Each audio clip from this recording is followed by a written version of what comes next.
사립유치원 교사 월급 정말 얼마나 받을까요? 공고에 써 있는 말들 솔직히 무슨 뜻인지 아시겠어요? 오늘은 예비 교사분들 그리고 이직하시는 선생님들을 위해 사립유치원 월급 계산하는 법을 정말 쉽게 정리해 볼게요. 안녕하세요. 나나입니다. 아이들이 좋아서 시작한 유치원 교사지만 열정페이로만 일할 수는 없잖아요. 저는 지금까지 사립유치원 5곳을 다니면서 다양한 월급 형태를 받아보았는데요. 급여 명세서에 써 있어도 말이 너무 어렵고 계산하려면 더 헷갈리는 경우 있으시죠? 특히 어린이집에서 유치원으로 이직하신 분들은 월급 구조가 달라서 더 혼란스러우실 거예요. 우선 사립유치원 교사 일자리는 대부분 고관의 유아포럼이라는 사이트에서 많이 구해요. 교사 구인란에 유치원명과 급여 내용이 적혀 있는데 거기에 써 있는 말뜻을 하나씩 해석해 드릴게요. 아, 참고로 저는 급여 기준이 안 써 있는 유치원은 우선 거르고 봅니다.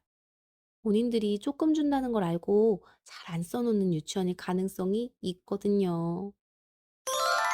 우선 사립유치원 교사의 월급 내역은 크게 세 가지로 나뉜다고 보시면 돼요. 첫 번째는 기본급이고요. 두 번째는 수당, 세 번째는 교육청에서 준다고 하는 처우 개선비가 있어요. 먼저 기본급에 대해 이야기 드릴게요. 교사를 뽑는 공고에서 급여 부분을 보면 사립유치원 호봉, 유치원 자체 내 호봉, 기본급, 국가호봉, 국가호봉의 준하한이라고 다양하게 쓰여 있어요. 우선 사립유치원 호봉, 유치원 자체 내 호봉, 기본급이라고 쓰여진 곳은 대부분 90%가 최저임금이라는 뜻입니다. 2025년 최저임금이 209만 6,270원이니까 대충 기본급은 그만큼이구나 생각하시면 됩니다. 그런데 국가호봉이라고 쓰여져 있으면 나라에서 병설 유치원 교사들이 받는 공무원들이 받는 호봉표에 맞춰서 준다는 뜻이에요. 자, 제 블로그에서 호봉표를 한번 볼게요. 호봉표 보고 놀라지 마세요.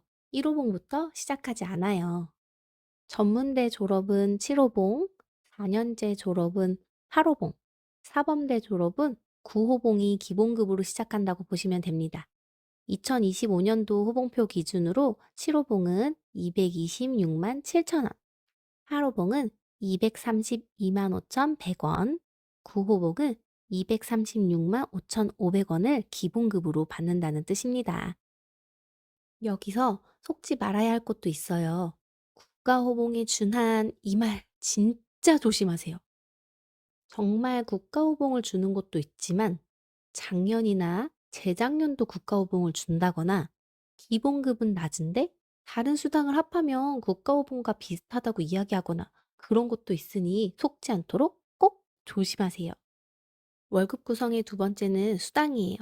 이 수당은 유치원마다 진짜 천차만별이에요.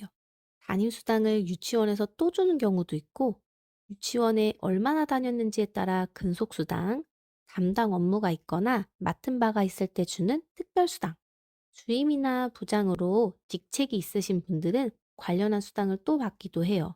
행사하고 나서 주는 곳도 있답니다. 하지만 대부분은 거의 없다고 보시면 됩니다. 세 번째는 나라에서 주는 처우 개선비가 있어요. 보통 교육청 수당이라고 많이들 부르는데 공고에서 정교사, 담임교사, 부담임 겸 방과후 교사라고 쓰여진 곳은 우선 이 수당을 대부분 받는다고 보시면 돼요.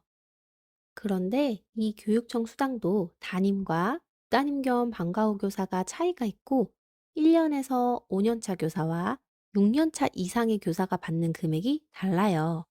우선 1년에서 5년차까지의 담임교사분들은 25년도 기준으로 교직수당 25만 원, 인건비 보조 37만 원, 담임수당 20만 원으로 총 82만 원을 받고 있어요.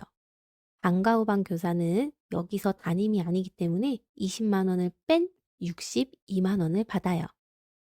경력이 6년차 이상이신 교사분들은 장기 근속수당 6만 원이 더 있어서 현재 88만 원을 받고 있어요. 교육청 수당은 유치원에서 주는 게 아니라 나라에서 정해진 날짜에 직접 개인 통장으로 따로 들어와요. 세금 공제를 하지 않아서 금액 그대로 다 받는다고 보시면 될 것 같아요. 그리고 기타 수당을 받는 곳이 있는데 지역에 따라 시, 구마다 수당을 주는 곳도 있어서 그런 곳은 조금씩 더 받기도 한답니다. 그럼 예비교사분들을 위해 급여를 계산해 볼까요? 세금이 얼마나 빠지는지도 대략적으로 계산을 함께 해볼게요. 자, 공고를 봤는데 급여에 호봉 플러스 교육청 수당 플러스 사학연금이라고 쓰여진 곳이 있어요. 그런 경우는 기본 호봉이니 최저임금 플러스 교육청 수당 플러스해서 세전 금액은 아마 이만큼 나올 거예요. 만약 여러 가지 공제를 하게 되면 뭐 사학연금이라던가 건강보험, 주민세 등등 사소한 게 보통 급여에 따라 15만 원에서 30만 원까지도 나가니까 만약 최저로 빠져나간다고 하면 세후 금액은 이만큼이 나오겠네요. 생각보다 빠져나가는 돈이 적지 않죠. 그럼 공고를 봤는데 급여에 국가오봉 플러스 교육청 수당 플러스 사학연금이라고 쓰여져 있는 곳이 있어요. 그런 경우는 보통 7호봉을 기준으로 했을 때 7호봉 플러스 교육청 수당 플러스 하면 이 금액이 세전 금액이 되고 여기도 여러 가지 공제를 최저로 빠져나간다고 하면 세후 금액은 이만큼이 되겠네요. 그냥 호봉과 국가 호봉은 이렇게 차이가 크니 꼭 비교가 필요해요. 또 여기에 유치원마다 명절 상여금이나 행사비 등 다른 수당을 주는 곳도 있으니 참고하시면 좋겠네요. 자, 오늘은 사립유치원 교사 월급을 스스로 계산하는 공식을 알려드렸어요. 제 월급은요, 사실 받고 싶은 만큼 받지는 못하지만 일하는 것 대비 만족하고 있어요. 예비교사분들은 취업 준비에, 현직 선생님들은 월급 파악하는 데 도움이 되셨길 바랍니다. 월급 이야기는 민감하지만 몰라서 손해보는 건 더 억울하잖아요. 이 영상 하나로 최소한 속지는 않게 도와드리고 싶었어요. 월급과 관련하여 궁금한 점 있으시면 댓글로 남겨주시고 민감한 사항이라 비밀로 물어보고 싶으신 분들은 인스타 DM이나 블로그에 비밀 댓글 달아주세요. 다음에는 또 궁금한 사학연금 내용으로 돌아올게요. 구독과 좋아요도 잊지 마세요.